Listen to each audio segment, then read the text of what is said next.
Hello, wonderful audience. Thank you for choosing to spend your time with me. Greetings, viewers. Get ready to immerse yourself in the world of education in the Philippines during American rule in this video.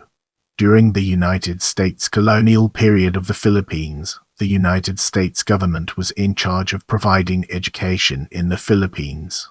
Let's transition to public system of education and uncover its significance. Education became a very important issue for the United States colonial government, since it allowed it to spread their cultural values, particularly the English language, to the Filipino people. On March 10, 1901, with the Philippine-American War drawing to a conclusion, Orwell South Otis, as military governor, created the Department of Public Instruction. Instruction in English language and American history. Education was expected to lead to forming of a national identity and Filipino nationalism. On January 20, 1901, Act No. 74 formalized the creation of the department. Every child from age 7 was required to register in schools located in their own town or province. The students were given free school materials. There were 3 levels of education during the American period. The elementary level consisted of 4 primary years and 3 intermediate years. The secondary or high school level consisted of 4 years, and the third was the college or tertiary level. Religion was not part of the curriculum of the schools as it had been during the Spanish period. In some cases, those students who excelled academically were sent to the US to continue their studies and to become experts in their desired fields or professions. They were called scholars and pensionados because the government covered all their expenses.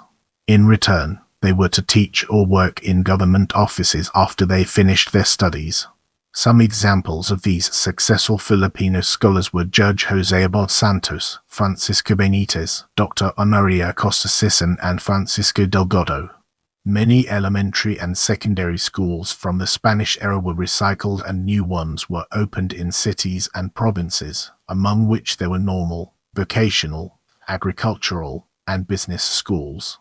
Among the most important colleges during American rule were Philippine College of Commerce in 1904, now Polytechnic University of the Philippines, Philippine Normal School in 1901, now Philippine Normal University, and other normal schools throughout the country such as Colegio Filipino 1900, now National University, Silliman Institute 1901, now Silliman University, Iloilo Normal School 1902, now West Visayas State University, Cebu Normal School 1902, now Cebu Normal University, Negros Oriental High School 1902, Happis Home School 1904, now Philomar Christian University, the Ikag Farm School 1918, now the Isabela State University, Street Paul College of Dumaguete 1904, now Street Paul University Dumaguete, Zamboanga Normal School in 1904, now Western Mindanao State University, Loro Industrial School 1905, now Central Philippine University,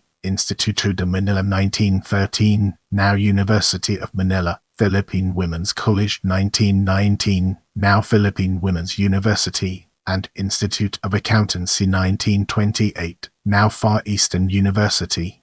Examples of vocational schools are the Philippine Nautical School, Manila Trade School 1901, now Technological University of the Philippines, and the Central Luzon Agriculture School. The University of the Philippines was also founded in 1908. Schools were also built in remote areas like Sulu, Mindanao, and the mountain provinces, where attention was given to vocational and health practice. Now, let's dig deeper into Thomasits and unveil the hidden treasures it holds within. In response to the teacher shortage resulting from the creation of a centralized public education system, volunteer American soldiers became the first teachers of the Filipinos. Part of their mission was to build classrooms in every place where they were assigned.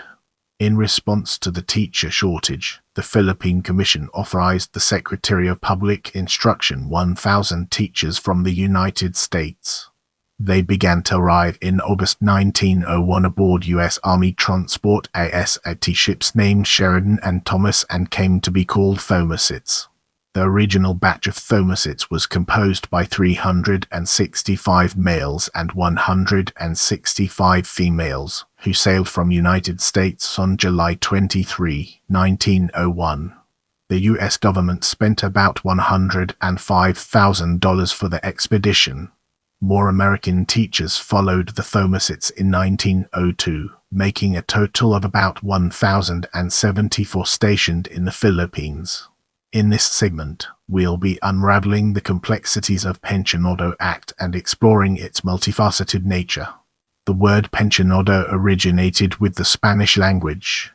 It means to receive pension from the government. As the Pensionado Act started in 1903, the purpose was to educate and bind current and future Filipino leaders to the American colonial administration. Filipinos, mostly males, that were sponsored by the act were able to continue their education abroad and learn about American culture. The United States government agreed to having Filipinos in the United States to acquire knowledge on Western culture and civilization. This program encouraged Filipinos to obtain education in the United States and return to the Philippines. The first year of the program there were about 20,000 applicants, with only 100 of Filipinos men ultimately selected to study abroad in the United States. About 40 boys and 8 girls were chosen each year in 1904 and 1905. Students were spread across the United States to participate in higher education.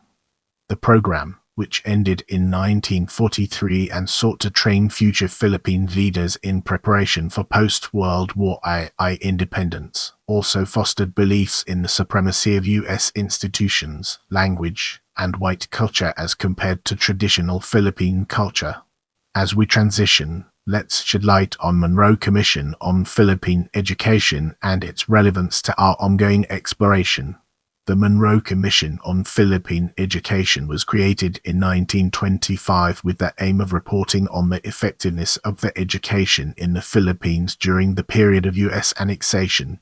It was headed by Paul Monroe, who at the time was the director of the International Institute of Teachers College, Columbia University, and it was composed by a total of 23 education professionals, mostly from the U.S. and some from the Philippines. During 1925, the Commission visited schools all throughout the Philippines, interviewing a total of 32,000 pupils and 1,077 teachers.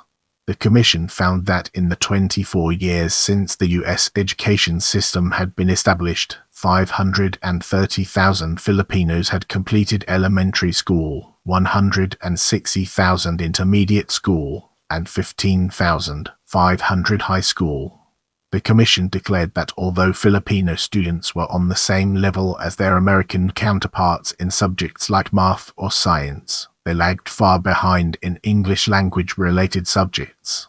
George Counts, a Yale professor and a member of the Commission, wrote in 1925 in the Elementary School Journal that half of the children were outside the reach of schools. Pupil performance was generally low in subjects that relied on English, although the achievement in math and science was at par with the average performance of American school children. Counts also described the Filipino children of the ERS as handicapped because not only were they trying to learn new concepts in a foreign language, but they were also being forced to do so from the point of view of a different culture, due to the fact that they were using materials originally designed for pupils in the United States. The report also informed that teacher training was inadequate and that 82% of the pupils did not go beyond grade 4. Many of the problems identified were attributed to the attempt to impose an English-based education system in just one generation, concluding that upon leaving school, more than 99% of Filipinos will not speak English in their homes. Possibly, only 10% to 15% of the next generation will be able to use this language in their occupations. In fact, it will only be the government employees and the professionals who might make use of English.